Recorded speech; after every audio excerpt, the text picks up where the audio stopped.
diikuti oleh seluruh peserta upacara. Reading of Pancasila by the ceremony instructor and followed by all ceremony participants.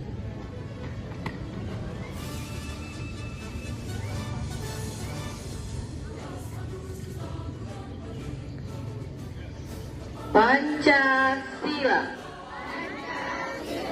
Satu. Ketuhanan yang Maha Esa. Dua. Kemanusiaan yang adil dan beradab.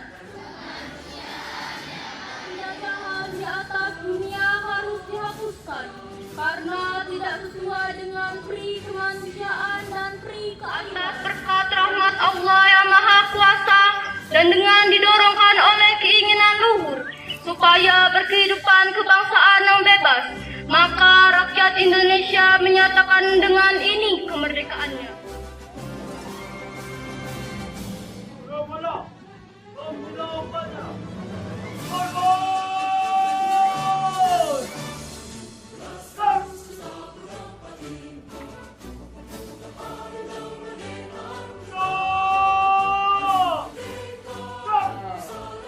Tuhan yang Maha Perkasa, kami semua menyanjungmu dengan segala puja sebagai ungkapan syukur atas nikmat dan karunia, nikmat kemerdekaan ke-80 negara.